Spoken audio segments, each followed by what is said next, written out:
Here I'm trying to decide if this battery is really dead and drained, or if the alternator's just shot.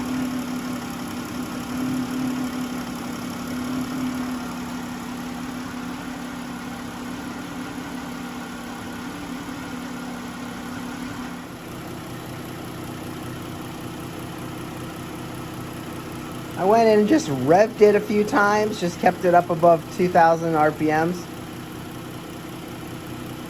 Now it seems to have charged enough that it's staying steady. Yeah, all I did was really clean up that positive battery terminal.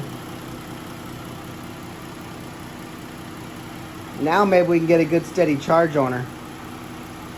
She's not surging like that anymore. I was concerned the alternator was going bad, but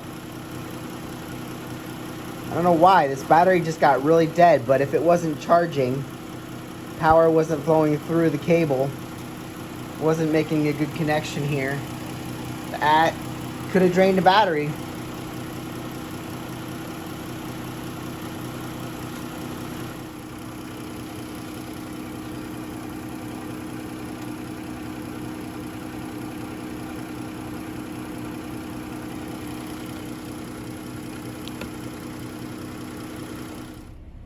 Now, you guys can't feel this, but there's like a light rough idle here.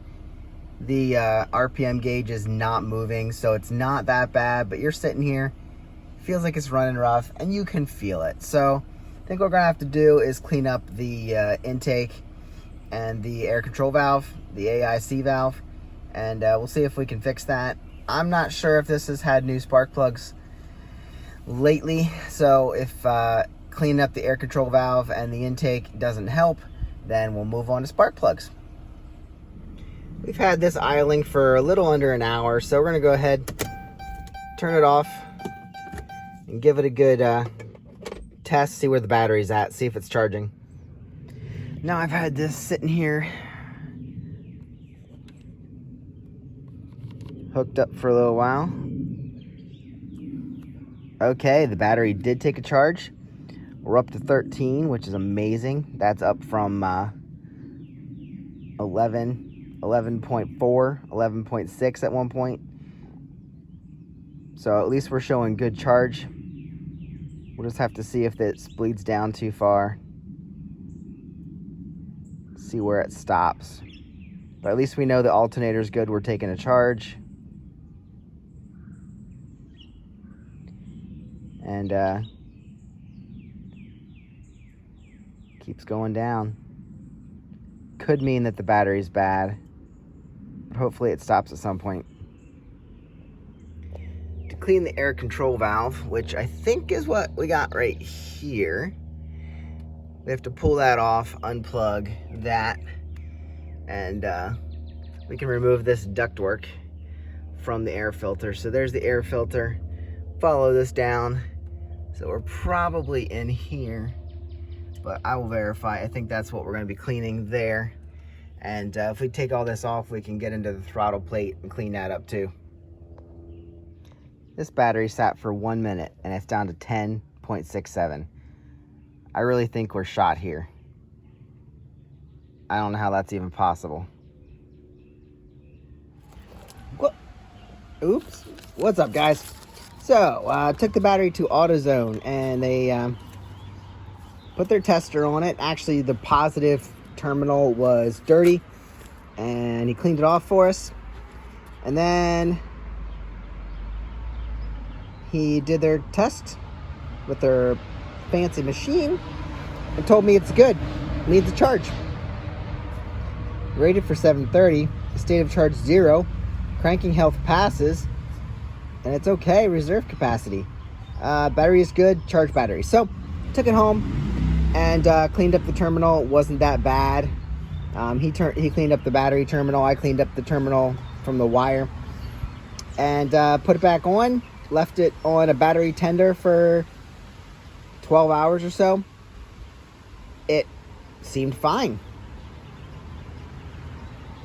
The battery tender said that it was finished charging. Wouldn't start the car. Throw it back on the battery tender. ran through 80%, full charge. Wouldn't start the car. I jump started the car, left it run for almost an hour. Shut it off, and at that point, it should be charging with the alternator. Even if the battery tender isn't strong enough to get it charged. You know, sometimes I've found that you have to put it on a full battery charger, and the battery tenders just can't get them over the hump of dead. Well, the car should have done it. Car's charging at 14% or 14 volts, and we never got the battery good. So I don't know. You guys can tell me if the AutoZone, like places like this, auto parts store, if their battery checkers work. It was nice of him not to sell us the battery, but I think we kind of needed one. So anyway, let me know what you guys have found with battery testers, because I mean, I jumped the car and it ran, should have charged with the alternator. So let me know what you guys think. Well, you saw it after we had it running for an hour, and the charging system was doing its job. Then it dropped to 10. Now we're down to 11.75, and the car will not start. So I think this battery needs to be replaced. It's just not, it's not working. So the guy at the store ran a test, said it was good, but I just don't think it is, because we're not getting good luck with it. So I think it's time for a new battery. That's all I can say. I'll follow up with you and see how we make out.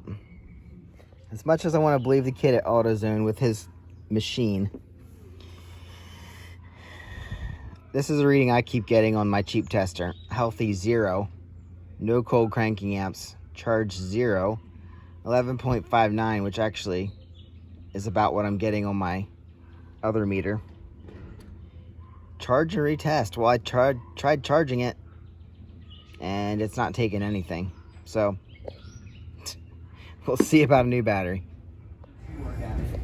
Here we are at Walmart. 160 for the 94R and 180 for the H7. They're both supposed to fit. This one's a platinum, good 323, and this one's a max, good at 623. So a little bit newer on the EverStart, so max. So we'll go with the 94R. Here we are. First install, no charging, off the shelf. Reading 1259. So that should be able to start the car.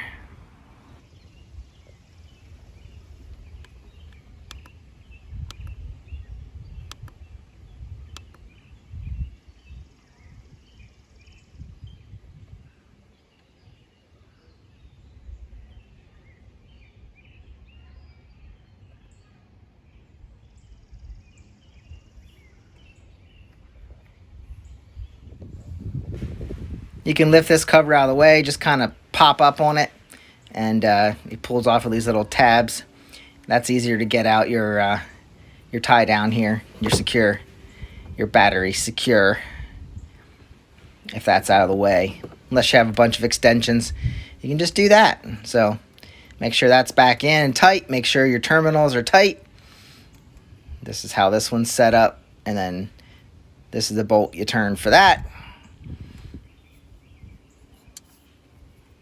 I do not know what that is. Looks like an old terminal for the battery. That doesn't belong.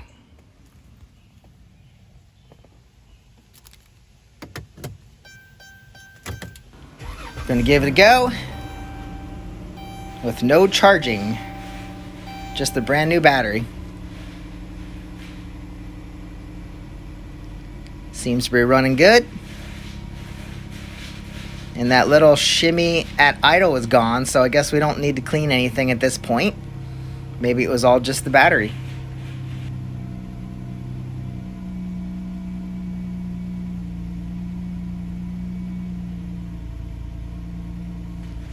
Thanks for watching, guys. If you have any questions, don't hesitate to put down in the comments. I'll see you guys on the next one.